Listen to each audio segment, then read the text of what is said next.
Salut YouTube!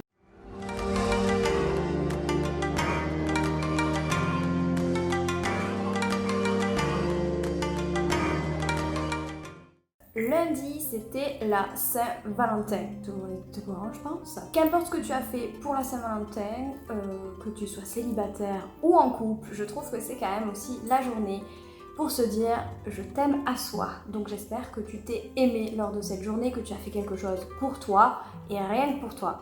Moi, c'est ce que j'ai fait, bien que je sois en couple, je me suis accordé des petits moments pour me faire plaisir à moi et pour m'aimer moi-même. L'année dernière, je vous avais fait 2 vidéos sur le thème de l'amour. Je vous avais fait mon parcours au niveau de l'amour, mon évolution, etc. La vision que j'avais de l'amour, comment elle a évolué au fil des années. Et je vous avais aussi partagé 3 histoires avec 3 messages différents.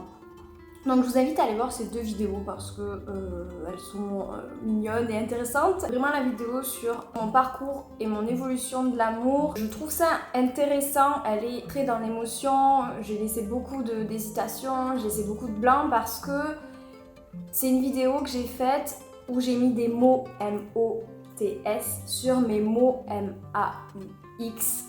Et vraiment, ça a été un peu un soulagement de pouvoir parler et de pouvoir me rendre compte de tout le parcours et de tout le cheminement que j'avais fait sur le thème de l'amour. Voilà, cette année, j'avais envie qu'on soit un peu plus scientifique, qu'on aille un peu plus regarder dans ce qui se passe au niveau des études. Il y avait pas mal de choses, donc du coup, je me suis arrêtée sur un peu les types d'amour qui ont été identifiés, les types de relations, ce genre de choses. Qu'est-ce qui fait, comment on voit l'amour, enfin... Vous voyez un peu ce que je veux dire? Donc c'est parti, je vais tout de suite enchaîner avec les auteurs et tout ça. Alors déjà, il faut savoir qu'il y a tout un pan de la psychologie qui s'intéresse aux émotions. Donc qu'est-ce que c'est, d'où ça vient, quelles zones du cerveau, quand ça s'active, etc., etc.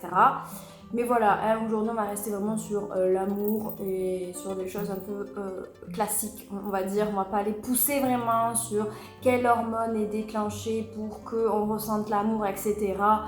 Voilà, on va rester sur un truc un peu plus léger. Je ne vais pas aller vraiment en profondeur dans le sujet, mais sachez que voilà, la psychologie a beaucoup étudié les émotions, etc., notamment en cognitive, et donc en tout ce qui se passe, quelles zones du cerveau, quelles hormones sont déclenchées, ce genre de choses. Donc déjà, on va commencer par Helen Hadfield et Richard Rapson, qui sont 2 psychologues américains et qui, eux, ont identifié 2 types d'amour déjà. Pour eux, on a l'amour passionnel et l'amour compassionnel. Donc l'amour passionnel, qu'est-ce que c'est? L'amour passionnel, c'est l'amour de Roméo et Juliette. C'est l'amour où on va avoir un désir pour l'autre, à connotation plutôt sexuelle et sentimentale. Alors que l'amour compassionnel, c'est plutôt l'amour que vous allez ressentir pour vos amis, pour votre famille. Donc c'est vraiment, il n'y a pas ce côté désir sentimental, désir sexuel, mais il y a tout le côté engagement, attachement et intimité que peut avoir une relation. Et c'est là que j'ai trouvé ça intéressant parce que très souvent dans les films, dans les séries, dans les dessins animés, dans les livres, etc., on parle beaucoup de l'amour passionnel.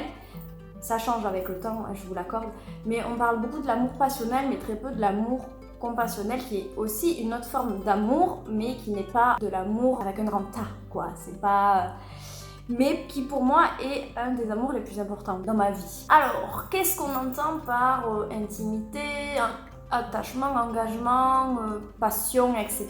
Donc je vais vous dire ça. Donc la passion, c'est avoir un fort désir pour l'autre et en même temps avoir un espoir d'une vie sexuelle très épanouissante. L'engagement, c'est la conviction que l'autre sera toujours là pour soi, quoi qu'il arrive, et qu'on sera toujours là pour l'autre, quoi qu'il arrive. L'intimité, c'est la possibilité de partager ses sentiments les plus profonds et ses pensées les plus secrètes avec une autre personne.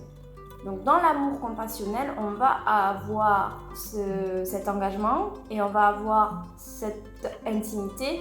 Et dans l'amour passionnel, on va avoir, donc dans des relations sentimentales, on va avoir l'intimité, l'engagement et en plus la passion. D'après les auteurs en psychologie, une relation amoureuse découlerait de nos attachements d'enfants. L'attachement, c'est un gros dos de la psycho où il y a beaucoup de théories, etc. Donc là, je vais un peu détailler par rapport à ce qui a été dit dans les études, selon ton profil d'attachement, comment est ta relation. Mais je veux vraiment mettre des gros guillemets, des grosses parenthèses en disant c'est ce qui a été étudié, donc c'est Possiblement, c'est pas véridique à chaque fois et j'aimerais aussi dire qu'il n'y a pas que l'attachement aux parents qui influe sur nos relations sociales et qui influe sur nos relations en général. Donc voilà, avant de débuter. Donc c'est parti. Le premier type d'attachement qui est développé dans ces études-là ou qui étudie donc comment on est en relation par rapport à notre relation d'attachement d'enfant, ça va être quand on a eu un attachement sécure, serein, on va avoir plus facilement des relations matures, basées sur un fort degré d'intimité et de confiance et on va pas redouter l'interdépendance. L'interdépendance, qu'est-ce que c'est? Je vous invite à aller voir ma vidéo qui s'appelle Les autres facteurs d'épanouissement, entre parenthèses, l'interdépendance. Et à 5 minutes et 18 secondes, je vous donne la définition de qu'est-ce que c'est l'interdépendance. Donc, vous voyez qu'il n'est pas que dans la relation de couple, qui est dans les relations en général. Ensuite, pour ceux qui ont eu un attachement ambivalent ou angoissé, ils auront tendance à tomber amoureux plus vite. C'est-à-dire qu'ils vont vouloir une proximité très rapidement, ils vont vouloir une intimité très rapidement. Ils vont vraiment réagir intensément à des faits, alors réels ou non, de peur d'abandon en fait. C'est vraiment dès qu'ils vont y avoir, par exemple leur conjoint va pas répondre, bam, c'est qu'il va m'abandonner. Ils vont avoir des réactions très fortes et très vite sur ce genre de problématique de l'abandon. Et après, pour ceux qui ont un attachement plutôt, alors je sais pas exactement le terme de cet attachement-là dans les théories, mais c'est un attachement plutôt à distance, je vais dire.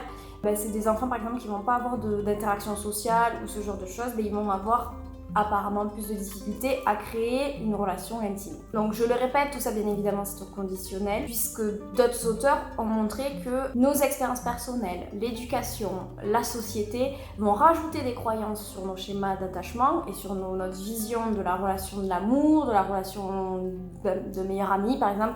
Les gens n'ont pas la même définition de meilleur ami, ce genre de choses. Voilà, il y a plein de facteurs autres qui vont rentrer en jeu que forcément l'attachement aux parents et que notre vision du couple et notre vision de l'amour, il va évoluer en même temps qu'on grandit, puisque nos expériences personnelles vont nous apprendre des petites leçons. Avoir eu une amitié toxique, ça va nous apprendre des relations sur ce qu'on veut plus, ou avoir une relation amoureuse toxique, on va se dire bon mais ça je veux plus, ça je veux, voilà. Donc notre évolution, elle évolue, cette vision de l'amour, elle va évoluer petit à petit et au fil des années et au fil de nos expériences. En fait, nos croyances, elles évoluent avec nous et elles grandissent en même temps que nous. Robert Sandberg, lui, il avait réussi à classifier l'amour en 6 types de relations et donc lui, il faisait par rapport au degré d'émotion. Vous voyez, par exemple, selon le degré d'intimité, selon le degré de passion, selon le degré, etc., etc. Cette même idée de schéma d'amour avec des degrés différents, etc., comme Robert Steinberg, il y a d'autres auteurs qui ont avancé donc ça et qui ont identifié 6 schémas d'amour en fonction de plusieurs degrés. Donc eux, ils se sont intéressés au degré d'indépendance, au degré d'intimité et au degré d'impatience de la personne à avoir une relation amoureuse. Donc on va avoir l'amour de passage, donc c'est rechercher une relation sans attachement ni contrainte. Voilà. L'amour de l'infirmière, donc ça va être rechercher une forte intimité mais en même temps craindre l'indépendance. L'amour volage, ça va être, c'est difficile de choisir entre intimité et indépendance. C'est des gens qui vont rechercher donc à être intimes avec quelqu'un, mais d'un côté qui veulent garder leur indépendance. Du coup, ils sont mal à l'aise en général dans les deux. Ils sont mal à l'aise quand ils sont trop intimes avec quelqu'un, ils sont mal à l'aise quand ils sont trop indépendants de la personne avec qui ils sont en train de créer une relation. L'amour serein, c'est l'amour où on n'a pas de problème avec l'intimité et on n'a pas de problème avec l'indépendance. L'amour frivole, ça va être quelqu'un qui a très peur d'être intime avec quelqu'un d'autre et qui adore son indépendance. Et c'est ce qu'il recherche avant tout. Il recherche avant tout son indépendance. Et il va y avoir l'amour pas intéressé, c'est-à-dire qu'il y a une absence de goût pour les relations amoureuses. L'auteur qui a développé ces schémas, il a remarqué que souvent ça concordait avec des périodes de vie. Et il rappelle donc qu'on ne peut pas juger les individus selon leur schéma d'amour parce qu'au final, le schéma d'amour va changer au cours de la vie, comme on le disait plus tôt dans la vidéo. Nos expériences personnelles font qu'on évolue et font que nos schémas changent, que ce soit nos schémas collectifs sur nous-mêmes ou nos schémas sur la société et d'autres concepts. On a tous une vision de l'amour et de ce qu'est l'amour et de cette notion. Donc moi, comme je vous l'ai expliqué au début de la vidéo, j'en ai beaucoup parlé dans ma vidéo qui dure 40 minutes, donc prenez-vous du thé ou mettez-la en podcast sur mon évolution de l'amour. Vraiment, on voit que j'ai totalement évolué par rapport à ce que j'étais enfant et à ce que les films m'avaient montré. et à ce que mes parents m'avaient montré, puisque mes parents, je vous ai aussi raconté leur histoire d'amour dans les 3 histoires d'amour. Donc voilà, ils ont une relation un peu que je pense idyllique, on pourrait faire un film sur leur amour, ça collerait totalement. Donc voilà, je vous invite à aller revoir ces vidéos. Mais voilà, c'est tout pour moi sur cette vidéo. Donc je vous remets dans la description toutes les vidéos que j'ai citées de moi. Je pense que vous pouvez trouver sur YouTube d'autres vidéos qui seront peut-être plus axées sur le cerveau si c'est ça qui vous intéresse. Par exemple les hormones dégagées, les aires du cerveau qui s'activent, ce genre de choses. N'hésitez pas à les regarder sur YouTube, c'est une mine d'informations aussi. Il ne me reste plus qu'à vous souhaiter bonne nuit, bonne journée, bonne matinée, bon après-midi, bon ménage, bonne sieste évidemment, parce que j'ai l'impression que je le cite pratiquement dans toutes mes vidéos maintenant. Prenez soin de vous, aimez-vous vous-même surtout, c'est très important avant d'aimer les autres. Aimez-vous vous-même, apprenez à vous aimer. Je sais que c'est un peu bateau, je sais que c'est beaucoup à la mode en ce moment. Mais je vous invite vraiment à aller voir ma vidéo sur mon évolution parce que ça a été ça mon déclic pour moi. Pour qu'aujourd'hui je sois la personne que je suis et dans la relation où je suis aujourd'hui, c'est grâce au fait que j'ai d'abord appris à m'aimer moi et à être moi sans avoir besoin de l'autre. Voilà, donc c'est pour ça que c'est important pour moi de vous le dire. Aimez-vous vous-même avant de vouloir aimer les autres et avant de vouloir plaire aux autres. Et je vous dis à très bientôt. Bisous!